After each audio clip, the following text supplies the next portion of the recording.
Bonjour à tous, si vous avez cliqué sur cette vidéo, vous savez ce qui va se passer, donc je vais pas vous faire la surprise. Là, je viens juste d'arriver à l'aéroport d'Adélaïde. J'étais sur la Gold Coast, donc j'ai pris un avion jusqu'à Adélaïde. J'ai passé une nuit ici et je dois reprendre un petit avion, un mini avion, c'est 12 ou 16 places pour aller à Port Lincoln. Port Lincoln, j'ai une navette et ensuite je vais sur le bateau où je passerai 3 jours avec vous et où je vais vous partager cette expérience. Là, avant de partir, un petit peu de bouffe. Alors la bouffe d'aéroport, c'est vraiment pas évident.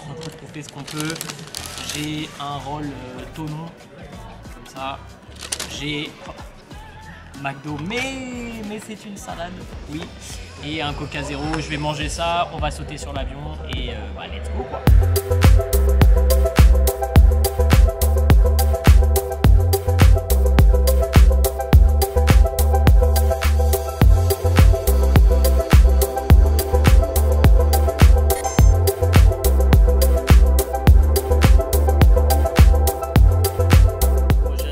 À Port Lincoln, là on attend les organisateurs pour partir sur le bateau. Je sais qu'il y a certains d'entre vous qui vont se dire ouais mais Nevin c'est cool une vidéo sur les requins, mais quel est le rapport avec une chaîne qui parle essentiellement de fitness etc.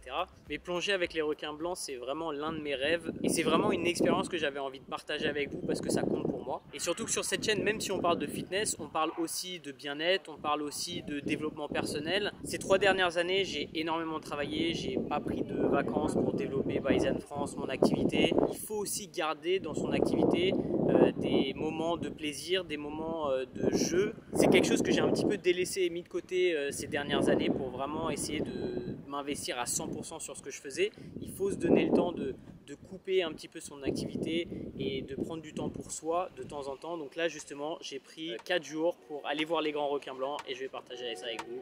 Let's go!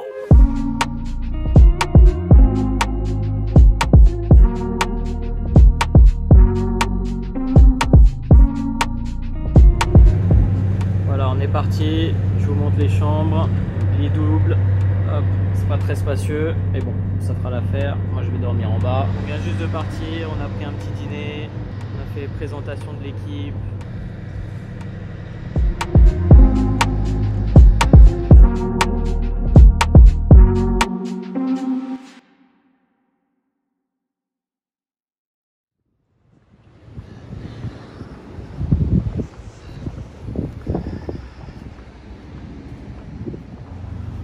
On vient juste d'arriver au Neptune's Island. Ils ont repris la navigation à 6 h du matin, j'étais encore au lit. Ça a commencé à bouger et je me suis dit ah c'est marrant, c'est cool etc. Sauf qu'après j'ai commencé à me sentir vraiment pas bien. Je suis sorti de la cabine et je me suis rendu compte que tout le monde était déjà dehors avec les sacs pour vomir etc. Donc c'était assez drôle. Là je commence enfin à me calmer et à me sentir un petit peu mieux. Pas trop le pied marin du coup. Je me sens pas au top. Là on va prendre le petit déjeuner mais j'ai vraiment pas faim et ensuite je crois que ils vont mettre des trucs dans l'eau pour attirer les requins. Voilà le programme.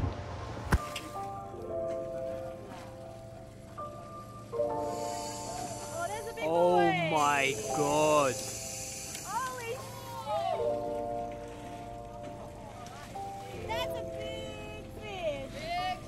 J'aimerais vous parler d'un truc important, c'est que dans cette vidéo, vous allez voir des moments où le requin peut paraître agressif en essayant d'attaquer la cage ou des trucs comme ça. Ce qu'il faut comprendre, c'est que premièrement, c'est une bête sauvage. Deuxièmement, pour attirer les requins, on met du sang dans l'eau ainsi que des morceaux de thon, etc.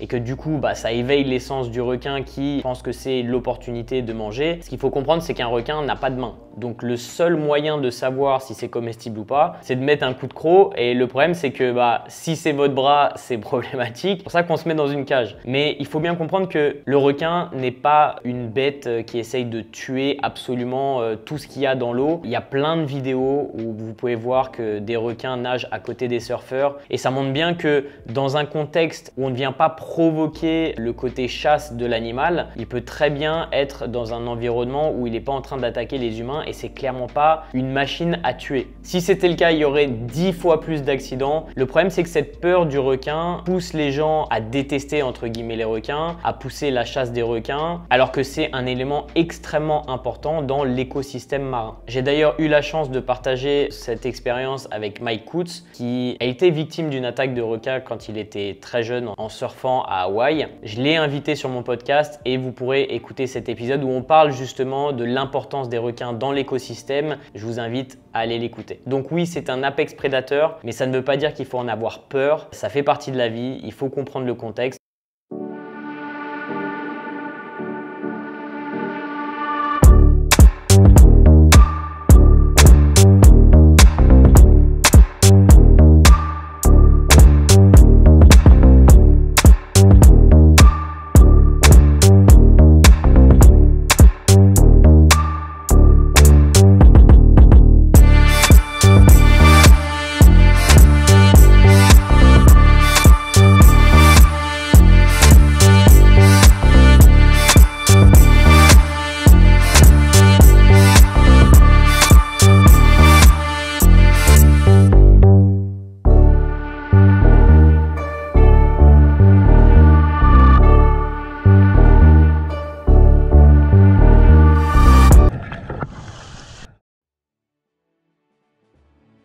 Je viens juste de sortir de l'eau, on a pris la cage et on allait tout au fond, c'était absolument incroyable. Ce matin, on est arrivé, à peu près 10 minutes après être arrivé, il y avait déjà un grand requin blanc qui était autour du bateau. J'arrivais pas à le croire, mais en fait, je pense qu'il y en a tellement dans la zone que dès qu'ils entendent quelque chose, ils se ramènent direct. Je parlais avec un scientifique qui est ici pour mettre une puce sur les requins et il me disait que franchement, se baigner ici ou quelque chose comme ça serait vraiment beaucoup trop risqué.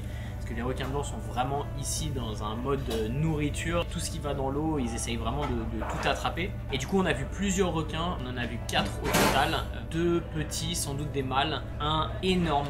Genre, franchement, c'est difficile de comprendre à quel point c'est gros comme animal. Surtout à la vitesse où ça se déplace, qui devait faire à peu près 4 mètres, 4 mètres et demi. Quand on est descendu dans la cage, les jeunes mâles se rapprochaient vraiment hyper proches. Et ce qu'ils font aussi, c'est qu'ils font du baiting. Ils attachent un morceau de thon au bout d'une corde et ils jettent la corde. Dès que le requin se rapproche pour manger la corde, ils l'enlèvent parce qu'ils ne veulent pas nourrir le requin. Si vous nourrissez le requin, ça va changer ses habitudes alimentaires et il va surtout associer le fait qu'il y ait un bateau et des baigneurs avec de la nourriture. On veut potentiellement ne pas influencer les requins négativement dans leur élément naturel. Mais vraiment, c'est absolument incroyable.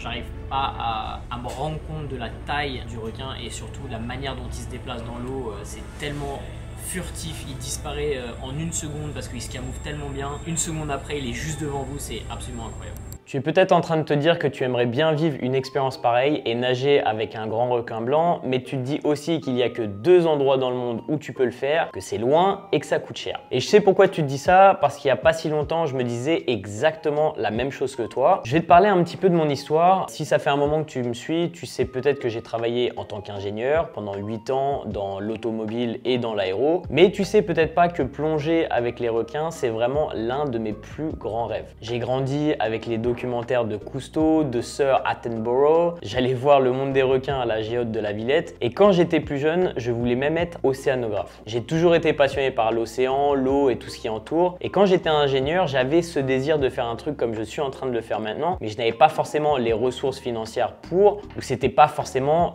une priorité à ce moment-là. Et surtout, je n'avais que 5 semaines de congés payés par an. Et du coup, ça limite grandement ce que tu peux ou ce que tu veux faire. Je me rappelle qu'on partait en vacances avec Antoine en Thaïlande en 2016 et à chaque fois qu'on revenait, c'était la déprime. J'avais cette envie de liberté, de pouvoir être où j'ai envie, mais je sais pas comment faire exactement. Maintenant que je travaille en ligne, je peux être n'importe où à partir du moment où j'ai un accès à Internet et ça pour moi, ça n'a clairement pas de prix. Quand j'ai démissionné de mon poste d'ingénieur, je me suis dit que je suivais ma passion et j'acceptais de gagner beaucoup moins d'argent, que j'allais faire entre 1000, 1500, 2000 euros par mois, mais que je serais heureux avec ça et que ça m'irait. Mais en fait, j'étais complètement à côté de ce qui était possible en réalité. Je ne savais pas que je pouvais faire ce que je voulais, c'est-à-dire aider les gens à atteindre leurs objectifs, gagner bien ma vie et en plus voyager où je voulais, quand je voulais. Et je ne suis pas le seul. J'ai aidé plein de coachs à développer leur activité, à changer de vie et à faire ce qu'ils avaient envie de faire vraiment. Je pense qu'il faut absolument travailler sur ces pensées limitantes qui nous empêchent de voir grand parce que nous pensons que c'est pas possible. Je sais ce que c'est et je sais que c'est dur parce que ça m'a fait perdre un temps monstrueux par le passé. Si tu veux en parler avec moi et que tu veux développer ton business de coaching, mets-moi mets-moi ton mail en cliquant sur le lien qui est juste en dessous dans la description et on pourra en discuter ensemble. Et franchement, ce qui m'impressionne le plus, c'est que j'étais tout seul dans la cage pendant quelques minutes. C'est impossible de savoir d'où le requin va venir. L'eau, elle est un petit peu trouble, même si elle a l'air parfaitement claire de la surface. Et on se retourne et pouf, le requin, il est là. Et surtout, ça se déplace à une vitesse.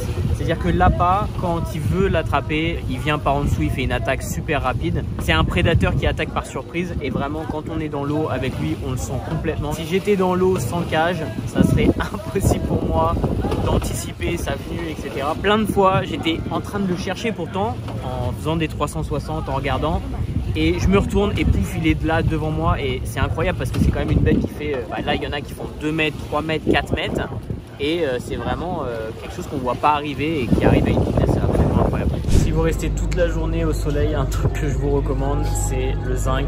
Donc je ressemble à une meuf qui a raté son contouring, mais ça protège vraiment du soleil et surtout c'est pas mauvais pour la santé parce que ça pénètre pas la peau.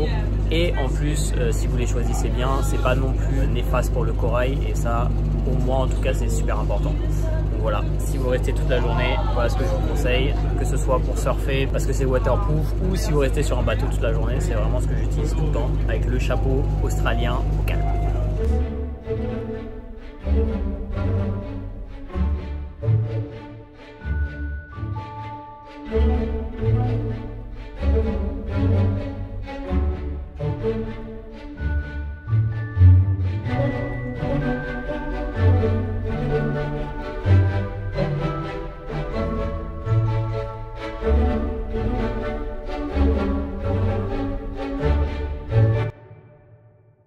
Voilà, j'espère que cette vidéo vous a plu. Si c'est le cas, abonnez-vous, appuyez sur la cloche des notifications pour savoir quand je sors une prochaine vidéo. N'hésitez pas à me lâcher un commentaire, savoir ce que vous en avez pensé, si c'est une expérience que vous voulez vivre vous aussi. Et moi, je vous retrouve dans la prochaine. Ciao!